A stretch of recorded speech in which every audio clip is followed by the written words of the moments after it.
ஐயனார் துணை அடுத்த வார எபிசோடில் பார்த்திங்க அப்படின்னா, இந்த மாரி சேரன் வீட்லேருந்து எல்லாரும் குலதெய்வம் கோயிலுக்கு போயிருப்பாங்க. ஏற்கனவே பார்த்திங்க அப்படின்னா, அங்க கார்த்திகாவோட அம்மா வந்து கார்த்திகாவையும், கார்த்திகாவோட மாப்பிள்ளையும் பார்த்திங்க அப்படின்னா கூட்டிட்டு வந்திருப்பாங்க. ஸோ பார்த்திங்க அப்படின்னா, கார்த்திகாவோட அம்மா வந்து இவங்கள பார்த்துட்டு, "உங்கள யார் இங்க வர சொன்னா? உங்களுக்கு எப்படி குலதெய்வம் கோயில் இங்க இருக்கிறது தெரியும்? எதுக்கு எங்க போனாலும் எங்கள தொல்ல பண்றீங்க? கார்த்திகா வந்தது தெரிஞ்சு தானே நீங்க இங்க வந்திருக்கீங்க" அப்படின்னு சொல்லிட்டு திட்டுவாங்க. "இல்ல எங்களுக்கும் குலதெய்வம் கோயிலுக்கு வர வேண்டிய வேலை இருந்துச்சு. நாங்களும் சாமி கும்பிடணும் அப்படின்னு சொல்லிட்டு தான் வந்திருக்கோம். அது மட்டும் இல்லாம எங்களுக்கு வந்து பெரியப்பா சொல்லி தான் நாங்க வந்தோம்" அப்படின்னு சொல்றாங்க. "பெரியப்பாவா? அவர்லாம் சொல்ல மாட்டாரே! நீங்க என்ட்டயே பொய் சொல்றீங்களா?" அப்படின்னு சொல்லிட்டு அவங்க அண்ணனுக்கு கால் பண்ணி கேட்குறாங்க. "ஆமா நான் தான் சொன்னேன். அவங்க குலதெய்வம் கோயில் எங்க இருக்குன்னு கேட்குறாங்க. நம்ம சொல்லல அப்படின்னா நம்மள சாமி கண்ண குத்திரும். இல்ல சாமி எதுவும் கோவிச்சுக்கும்" அப்படின்னு சொல்றாரு. ஸோ அதனால பார்த்தீங்க அப்படின்னா, அவங்க எல்லாம் அவங்க வேண்டுதலுக்காக வந்திருப்பாங்க. இன்னொரு சைடு வந்து கார்த்திகா வீட்லருந்து வந்திருப்பாங்க.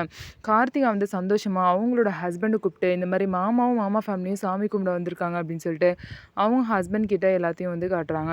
ஸோ பார்த்தீங்க அப்படின்னா, எல்லா குடும்பமும் வந்து சந்தோஷமா இருக்கு. இவங்க நெனச்ச மாரியே குலதெய்வம் கோயிலுக்கு வந்துட்டாங்க. ஸோ இதுக்கப்புறமாவது எந்த பிரச்சனையும் இல்லாம நல்லா இருப்பாங்களா அப்படின்னு சொல்லிட்டு வெயிட் பண்ணி பார்க்கலாம்.